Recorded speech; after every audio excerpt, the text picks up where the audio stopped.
तो जिसे अज्ञान का दुख नहीं है उसको ज्ञान कैसे कराया जाए? तो ये पकड़ पकड़ के जबरदस्ती, तो देखो वैसे तो मैंने बैठाया नहीं तुमको, बैठाया क्या जबरदस्ती, घर से घसीट के मार मार के कोड़े, चलो सुनने चलो सुनने, ऐसा तो किया नहीं हमने।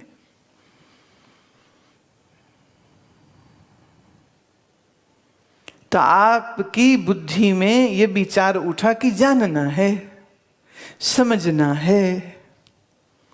अब ईश्वर की बुद्धि में तो ऐसी कोई इच्छा नहीं आ रही कि मैंने जीव को समझना है, क्योंकि वो जीवों को जानता है।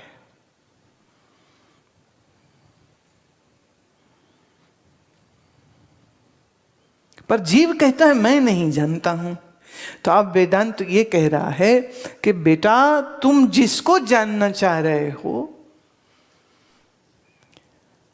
उसमें और तुम में क्या स्वरूप है, थोड़ा उसको पहले समझ लो।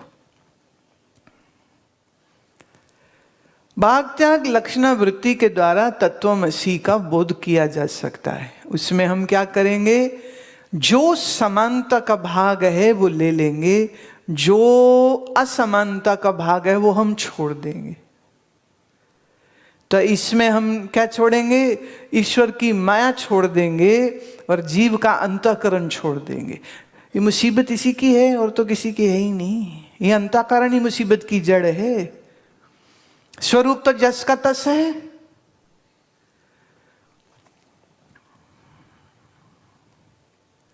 अच्छा तुम सुन रहे हो, तुम सच्चिदानंद हो तो तुम हो, और जो नहीं मुझको सुन रहे वो सच्चिदानंद नहीं है।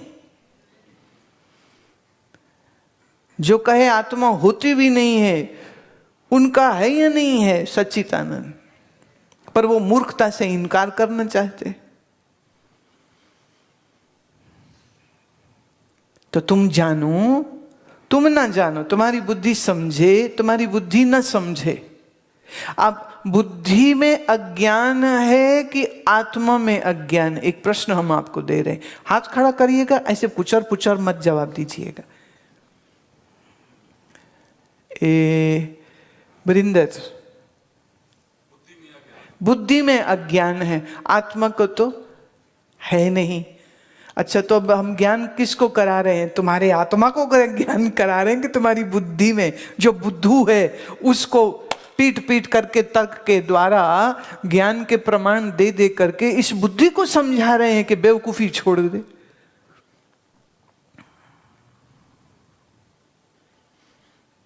क्या समझे? अपना स्वरूप सच्चिदानंद था, है और रहेगा,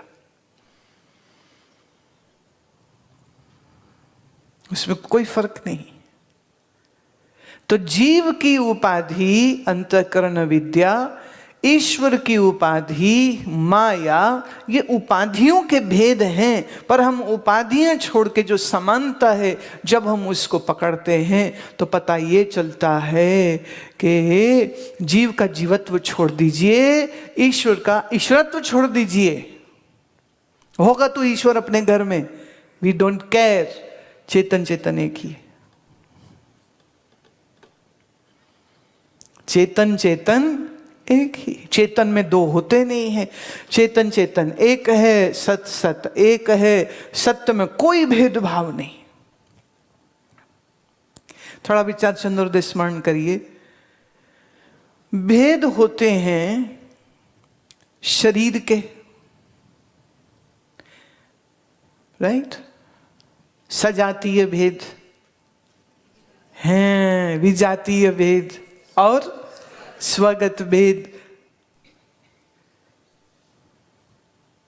परमात्मा में सजाति कौन है? उसके ही जैसी जाति वाला कोई और है क्या? कोई नहीं। परमात्मा के उल्टा विपरीत कौन है? ऑपोजिट टू गॉड कौन है? पर सच ये है कि परमात्मा का विजातीय कोई नहीं, ईश्वर का विजातीय कोई नहीं है। और स्वगत क्या है? जैसे अपने ही शरीर में हाथ पैर सिर छाती पेट अंगों के भेद हैं, ऐसे परमात्मा कोई शरीर थोड़ी है कि जिसमें अलग अलग अंग होंगे तो अलग अलग भेद हो जाएंगे। ईश्वर अशरीरी है, बॉडीलेस, फॉर्मलेस। तो फॉर्मलेस में there can't be any divisions. अच्छा, आप फॉर्म वाले हो कि फॉर्मलेस हो? जो सामने बैठा है वो कौन है? ठूठ। देखिए, अब समानता देखो, तुम भी फॉर्मलेस, ईश्वर भी फॉर्मलेस। तुम भी सत्य, ईश्वर भी सत्य। तुम भी जानते हो, वह भी जानता है। तो भेद कहां हुआ? खाली उपाधि भर कई तो भेद है, और उपाधि तो प्यारे मिथ्या है।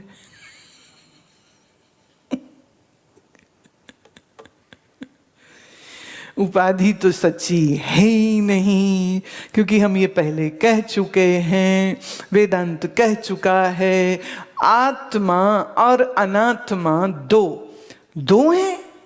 ना ना ना ना, आत्मा ही है, अनात्मा तो ब्रह्म से प्रतीत हो रहा है, तो इसकी तो सत्ता ही नहीं है। जिस मन की वजह से मैं परमात्मा से अपने आप को अलग देखता हूं, वो मन भ्रम है। ये बात समझ लीजिए, बात खत्म।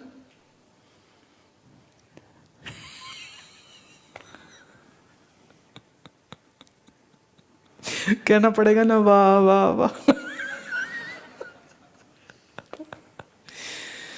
वाह।